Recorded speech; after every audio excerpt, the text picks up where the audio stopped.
वालेकुम dear students, I hope you all are fine. जैसे कि आप सबको पता है कि हमारी करंट सिचुएशन की वजह से आप सबको फर्स्ट टर्म वर्क प्रोवाइड किया गया है, जिसमें आपको लेसन 1 की एक्सप्लेनेशन प्रीवियस वीडियो में दे दी गई है। अब ये वीडियो आपके सब्जेक्ट इंग्लिश के लेसन नंबर 2 की एक्सप्लेनेशन है। काइंडली इसको देखिए और इसको अच्छे से समझने की कोशिश करें। इस चैप्टर का नाम है द वाइस कैलिफ, अक्लमंद खलीफा। इस चैप्टर में आप लोगों को 20 MCQs प्रोवाइड किए गए हैं, जो कि आपके सामने स्क्रीन पर नज़र आ रहे हैं।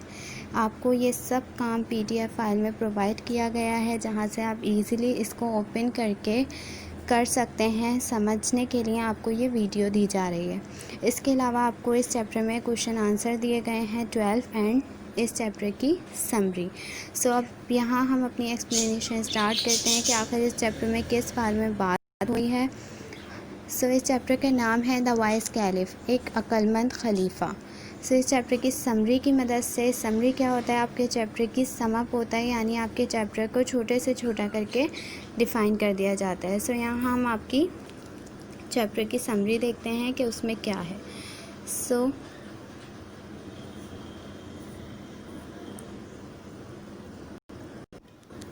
स्टूडेंट्स, अब यहाँ पर आपके पास समरी मौजूद है इस चैप्टर की। इस चैप्टर में हम, जैसे कि इस चैप्टर का नाम है कि अक्लमंद खलीफा, इसमें हम एक खलीफा के बारे में पढ़ रहे हैं जिनका नाम है हारून Rashid.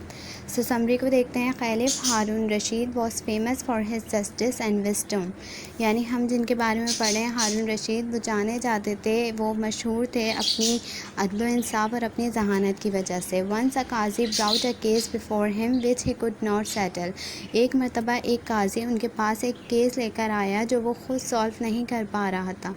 2 men claim ownership of the horse, 2 लोग थे जो ये क्लेम कर रहे थे, दावा कर रहे थे कि एक घोड़ा, एक सफ़ेद खूबसूरत घोड़ा जो उनका है। 1 man was rich and the other was poor, उनमें से जो एक था वो बहुत अमीर था और जो दूसरा था वो गरीब बेगर था, यानी एक फ़कीर था। अब खलीफा हारून रशीद ने अपनी जहानत का इस्तेमाल करते हुए इस केस को किस तरह सॉल्व किया, ये आगे बताया जा रहा है।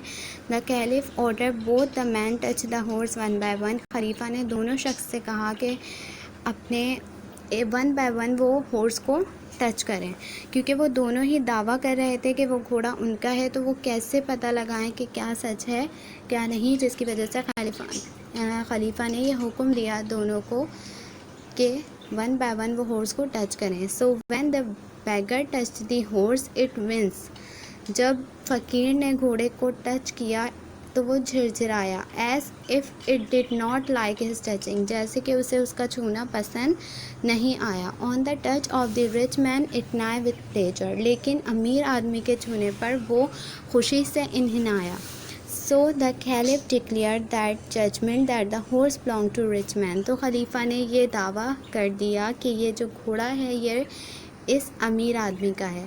और साथ ही उन्होंने बैगर को मुखातिब करते हुए भी कहा कि तुमने एक दयानतदार और मोअज़्ज़ज़ शहरी को लूटने की कोशिश की है, तुम सख्त सज़ा के मुस्तहिक हो, लेकिन मैं इस बार तुम्हें माफ़ करता हूँ, लेकिन तुम पर रहम करता हूँ, लेकिन इस अमीर शख्स से माफ़ी मांगो।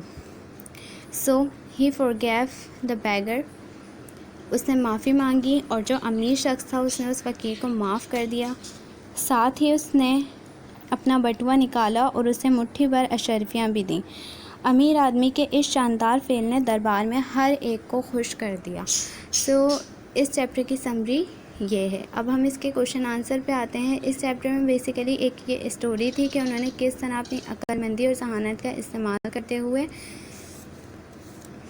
इस केस को सॉल्व किया। अब इसके क्वेश्चन नंबर 1 पे आए, जो आपकी स्क्रीन पे आपको नज़र आ रहा है। What was the caliph Harun Rashid known and respect for and how did he keep himself aware people, यानी जो खलीफा हारून रशीद थे वो अपनी किस क्वालिटी की वजह से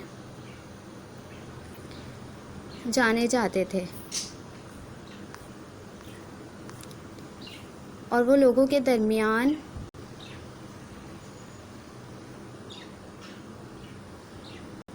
सो क्या है इस सवाल में कि जो कैलिफ हारून रशीद थे वो अपनी किस क्वालिटी की वजह से इज़्ज़तदार थे लोगों के दरमियान और जाने जाते थे। और साथ ही इस क्वेश्चन में एक लाइन ये है, how did he keep himself aware of problems people, और वो किस तरह लोगों की प्रॉब्लम से वाकिफ़ रहते थे। तो वो किस तरह रहते थे कि खलीफा हारून रशीद रात के वक्त एक आम आदमी का भेस बदलकर बगदाद के बाज़ारों का गश्त किया करते थे। वो आम लोगों में घुल मिल जाते थे और उनकी मुश्किलात और मसाइल से मुकम्मल तौर पर आगाह हो सकें। जैसे कि आपके इस आंसर में है, caliph Harun Rashid for known and respect for his wisdom and justice. जैसे कि हमने समरी में देखा कि वो अपनी जहानत और अदल की वजह से जाने जाते थे। He would describe himself as common people, वो एक आम आदमी की तरह, and go through the streets of Baghdad, और बगदाद के बाज़ारों में गश्त करते थे। एट नाइट, रात में, he would mingle with common people, वो आम लोगों के दरमियान मिलकर उनसे मुकम्मल उनकी मुश्किलात से मुकम्मल आगाह हो सकें। सो अब इसका सेकंड क्वेश्चन है, why did he go through the streets of Baghdad at night, वो बगदाद के बाज़ारों में रात के वक्त क्यों जाते थे। सो इसका आंसर भी अब फर्स्ट सवाल में आपने देख लिया है कि वो क्यों जाते थे, ताकि वो लोगों की प्रॉब्लम से बखूबी वाकिफ़ हो सकें। इसके बाद आपके पास क्वेश्चन नंबर 3 है, व्हाट डिड काजी से टू द कैलिफ, यानी जो काजी थे उन्होंने खलीफा से क्या कहा था। उन्होंने क्या कहा था ये देख लें आंसर में। क्वेश्चन नंबर 3 का आंसर आपकी स्क्रीन पे सामने मौजूद है। The caliph said to the qazi that he had brought the case to him which he could not settle. So क्या कहा उन्होंने काजी ने कि वो खलीफा के पास एक केस लेकर आए हैं जो वो खुद सॉल्व नहीं कर पा रहे हैं। He said that it was difficult case, उन्होंने कहा कि वो एक डिफ़िकल्ट केस है, बट ही वाज श्योर, लेकिन उन्हें यकीन है, the vice खलीफ would settle so easily, कि जो अक्लमंद खलीफा हैं वो उसे बहुत ईज़िली सॉल्व कर लेंगे। He also said that he would pronounce just a decision. Question number 4 देखिए, What was the dispute between the rich man and the beggar, यानी जो फ़कीर था और जो अमीर आदमी था उन दोनों के दरमियान किस चीज़ पर लड़ाई थी। तो अभी आपने समरी में देखा, the dispute between the rich man and the beggar over a white horse, एक सफ़ेद घोड़ा खूबसूरत, each of them claim to be owner of the house, वो दोनों क्या कर रहे थे, इस बात का दावा कर रहे थे कि वो उस घोड़े के मालिक हैं। The horse was very beautiful, white and expensive, जो घोड़ा था वो नहायत ही खूबसूरत, वाइट और बहुत ज़्यादा महंगा था। क्वेश्चन नंबर 5 देखिए, what did the rich man tell the caliph, यानी जो अमीर आदमी था उसने क्या बताया। सो क्वेश्चन नंबर 5 के आंसर में देखिए कि अमीर आदमी ने क्या बताया था खलीफा को कि आज सुबह जब वो घोड़े पर सवार आ रहा था तो उसने एक भिखारी को देखा जो आगे से लंगड़ा कर चल रहा था। मेरे घोड़ों की सुमो की आवाज़ सुनकर वो मुड़ा और मुझे ठहरने का इशारा किया। मैंने घोड़े की लगामें खींची। इसने इल्तिजा की कि इसे शहर के दरवाजे तक बिठाकर ले जाऊं। वो लंगड़ा था, इसलिए मुझे उस पर तरस आ गया। मैं उससे पीछे घोड़े पर बिठाकर ले आया। जब हम शहर के दरवाजे पर पहुंचे तो वो रुक गया और ये क्लेम करने लगा कि ये घोड़ा उसका है। इसी के साथ अब क्वेश्चन नंबर 6 देखिए कि what did the beggar tell the caliph, अब जो फ़कीर था उसने क्या बताया खलीफा को। तो इसके आंसर के देखते हैं जो आपकी स्क्रीन पे सामने मौजूद है। क्वेश्चन नंबर 6 का answer, the beggar told the caliph that he gave a right to the other man। अब जो फ़कीर था उसने खलीफा से ये कहा कि मैंने इस शख्स को राइट दी, अपने घोड़े पर सवारी दी, because he was in hurry to reach the city, क्योंकि वो शहर तक पहुंचने के लिए बहुत जल्दी में था। On reach the city gate, और जब हम शहर के दरवाजे पर पहुँचे, he was because of his horse he spend all its money. अब अगर आप लोग ये सोचते हैं कि एक फ़कीर के पास घोड़ा कैसे हो सकता है, तो फ़कीर ये दावा कर रहा था कि उसने अपनी सारी जमा पूंजी उस लगाकर उसको ख़रीदा है। अब क्वेश्चन नंबर 7 देखिए, why did the beggar refuse to go down the horse। अब जो फ़कीर था वो क्यों मना कर रहा था देने से, वो इसीलिए मना कर रहा था आंसर में कि क्या है, the beggar refused to get down on the horse, जो फ़कीर था उसने उतरने से इनकार कर दिया घोड़े पे से, because he wanted to drop off the horse rich man। वो क्या चाहता था, वो उस घोड़े को चुराना चाहता था, अमीर आदमी से छीनना चाहता था। ही वॉज पुअर मैन, वो एक गरीब आदमी था। And he thought that he could become rich by getting this horse, वो सोचता था कि वो इस घोड़े को लेकर एक अमीर इंसान बन सकता है। The horse was very good and appeared very costly. जो घोड़ा था वो नहायत ही खूबसूरत और बहुत महंगा लगता था। क्वेश्चन नंबर 8 देखिए, what did the horse do when the beggar touch it. जैसे ये वही सवाल आ गया कि जब फ़कीर ने घोड़े को टच किया तो घोड़े ने क्या किया। तो जैसे मैंने अभी आपको समरी में बताया कि क्या हुआ था, फ़कीर का छूना उसको पसंद नहीं आया था और उसने ये इजहार किया था झिरझिरा कर कि उसे उसका छूना पसंद नहीं आया।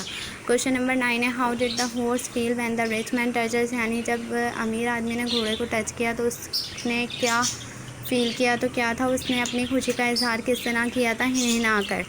अब क्वेश्चन नंबर 10 है, what did the caliph said to the beggar. अब जो खलीफा था उन्होंने फ़कीर से क्या कहा जब ये फ़ैसला हो गया। तो उन्होंने यही कहा जैसे अभी हमने समरी में देखा कि तुम सज़ा के हकदार हो लेकिन मैं तुम पर रहम करता हूँ, लेकिन अमीर इंसान से माफ़ी मांगो। क्वेश्चन नंबर 11 देखें, what did the rich man do to the beggar. यानी अब उसने जब ये बात ज़ाहिर हो गई कि वो फ़कीर झूठ बोल रहा है, उसके बाद उसने क्या किया। तो क्या किया था रिच मैन ने, जैसे अभी हम समरी में देख के आए, उसने उसे माफ़ कर दिया था और साथ ही गोल्ड कॉइन्स भी दिए थे। क्वेश्चन नंबर 12 है, how we can say that the caliph wise and pronounce the judgement. हम ये कैसे कह सकते हैं जो खलीफा हैं वो उन्होंने बहुत अच्छी अक्लमंदी से फ़ैसला किया था। Caliph was wise in pronouncing the judgement. फ़ैसला करने में जो खलीफा थे वो बहुत अक्लमंद थे। Because he was gifted with wisdom, क्योंकि वो गॉड गिफ्टेड थे अक्लमंदी के। The caliph knew that the horse is very faithful animal. वो जानते थे कि जो घोड़ा है वो एक बहुत ईमानदार जानवर है। एंड लव हिज मास्टर, जो बहुत अपने मालिक से मोहब्बत करता है। He use to characteristic of horses to pronounce the judgement. उसने क्या किया था, घोड़े की इस खुसूसियत को जानते हुए कि वो अपने मालिक से बहुत मोहब्बत करता है, उसने ये जानते हुए इसकी इस खुसूसियत का इस्तेमाल करते हुए इसका फ़ैसला किया। सो आई होप आपके लिए ये वीडियो हेल्पफुल होगी। आप इसकी समरी को पढ़िए। इसके अलावा आई थिंक अब इस वीडियो के बाद आपको ये तमाम क्वेश्चन आंसर आप खुद से भी लिख पाएंगे और ये MCQs भी आप काफ़ी हद तक खुद से टिक कर पाएंगे। वैसे आपको सारा काम ये प्रोवाइड किया गया है। सो ये सब करिए। Thank you so much.